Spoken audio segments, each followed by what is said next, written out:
I stand here with an incredibly grateful heart because I'm standing here against all odds.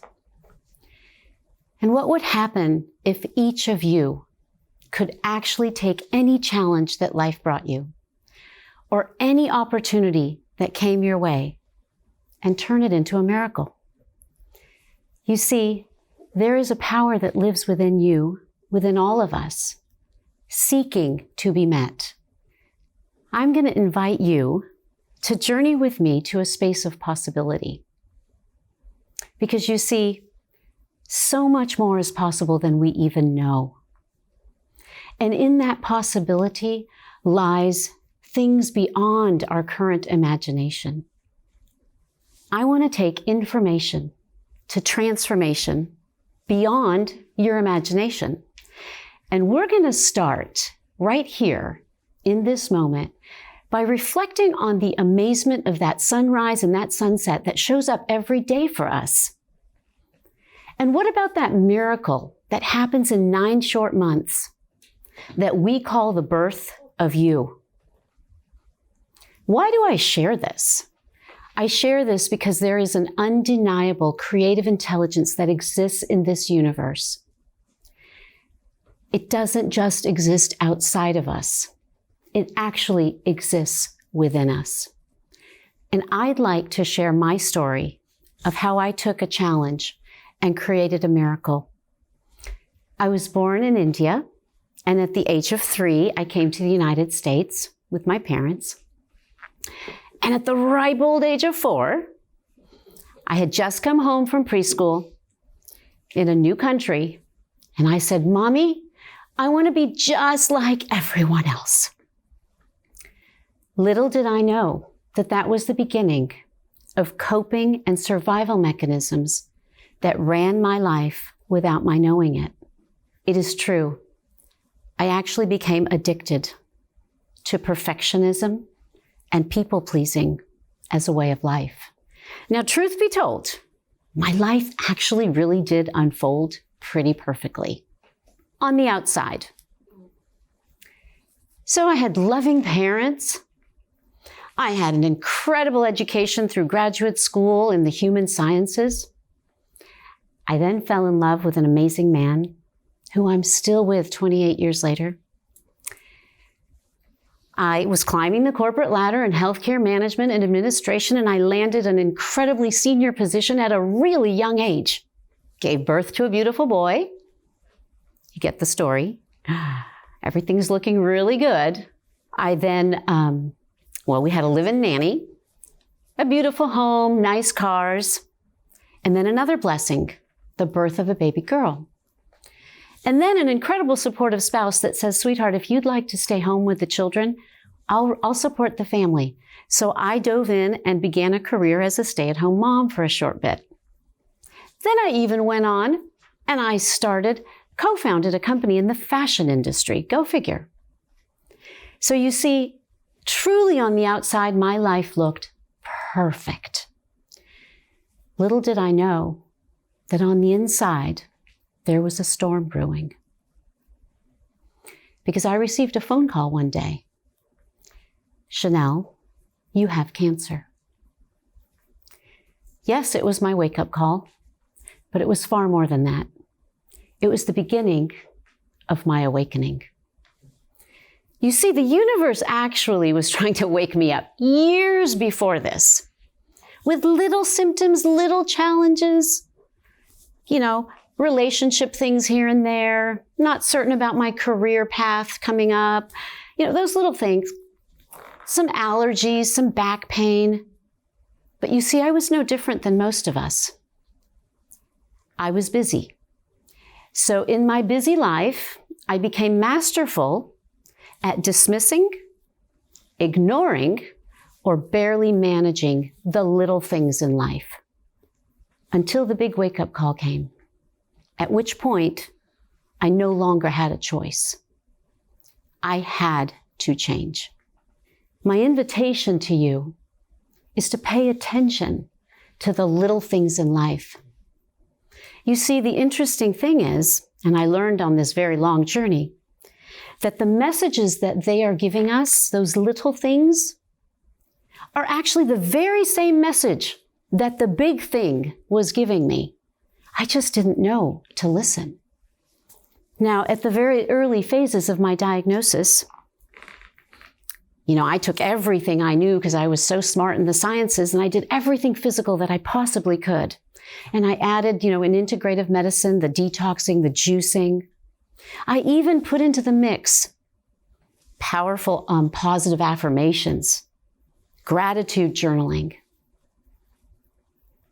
But I didn't heal. In fact, I had recurrences. It was those recurrences that made me dig even deeper. I needed answers.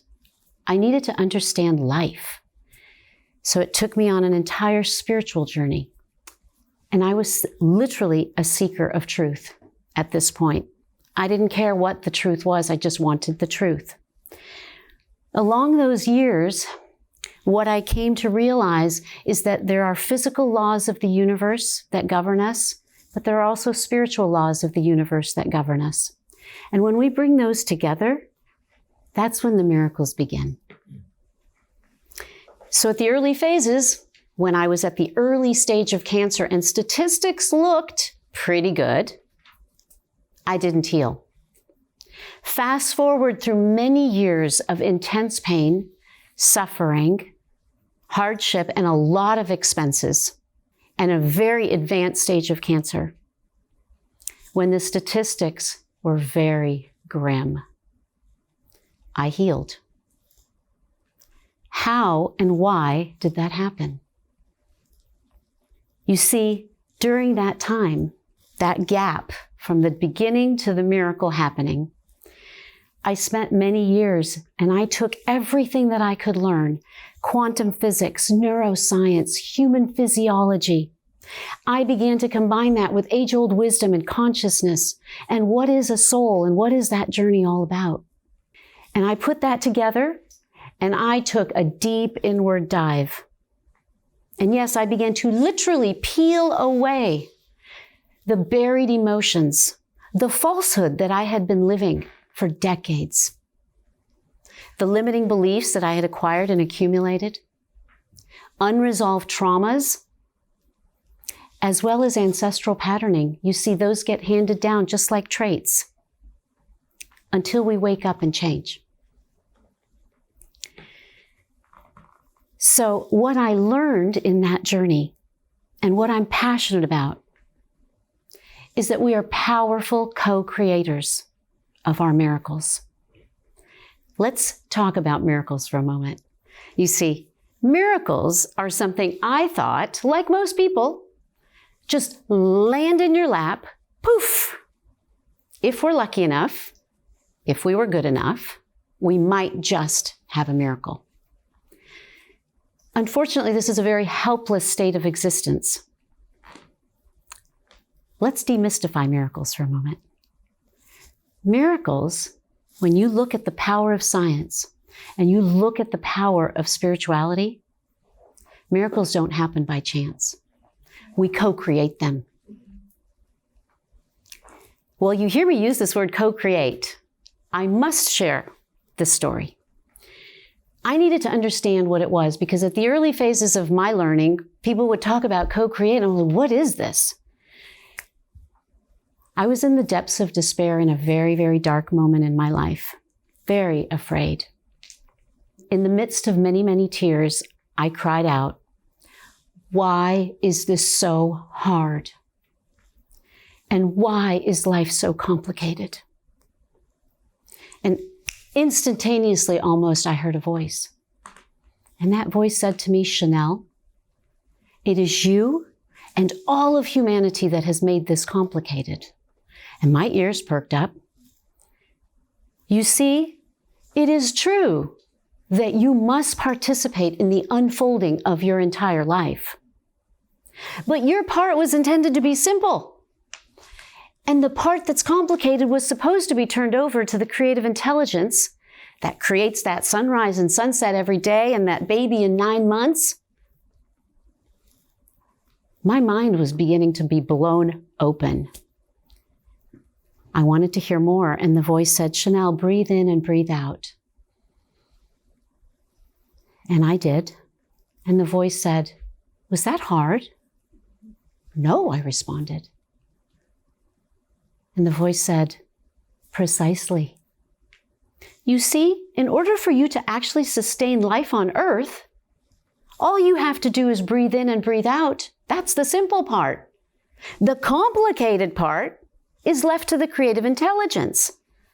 You see how the oxygen goes down the trachea, down through the bronchial tubes, into the alveolar sacs for gas exchange to take place, so that trillions of our cells in our body can be oxygenated. That's not yours. Okay, the examples just continued one after another, and tears still rolling down my face. And they weren't just about the physical body.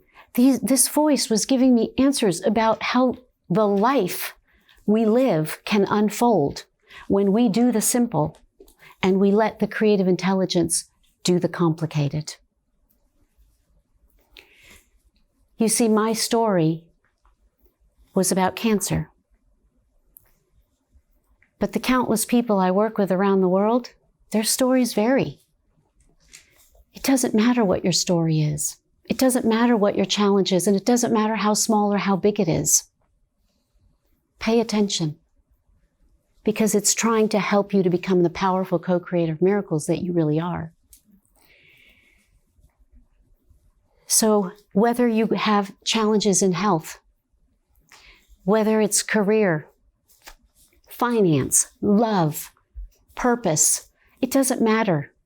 Pay attention, because it's here for you. Well, people will say, you know, Shenal, it's wonderful. You talk about this. You being a powerful co-creator of miracles, that sounds great. But how do you do it? So you see, what happened is after about a decade of doing this work with others, I finally feel that I've distilled down a process.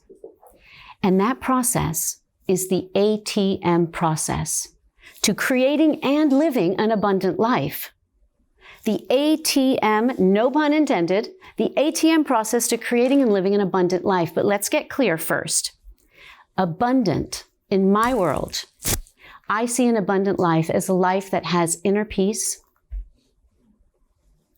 true love, immense joy, vibrant health, and financial wealth. That's an abundant life, and it's here for our taking, so why wait? The how. So the A.T.M, the A stands for awakening, the T for transformation, and the M for manifestation. So what is the awakening? The awakening, well, we first must awaken to the problem, yes? Because we just discussed that if we ignore or dismiss it, it just gets louder, doesn't go away. So we must awaken to the problem. Then we begin to awaken to possibility. Well, power of science and the power of spirituality are really pointing us in the direction that we have the power to change. So when we awaken our possibility, what happens next is we begin to awaken our power. Because when something is possible, we feel powerful. And when our power awakens, what happens next is the passion for life begins to come back. And that passion for life brings up our vibration.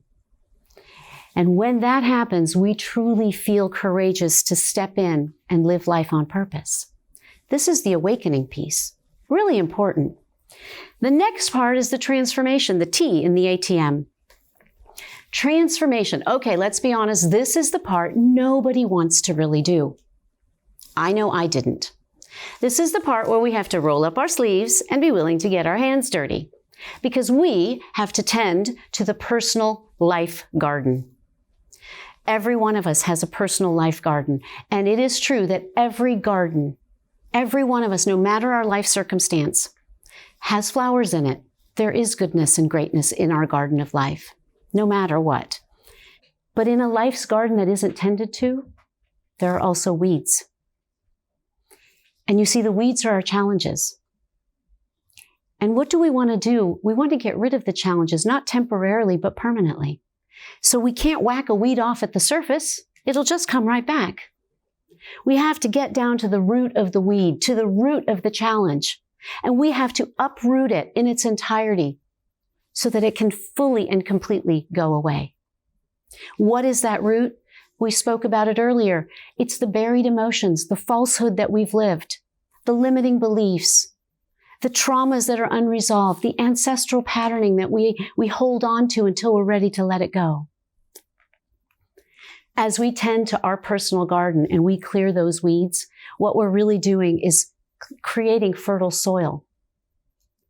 And energetically speaking, what we're saying is that we're actually raising our vibration and we're creating an energy field that is now receptive to phase 3, which is manifestation.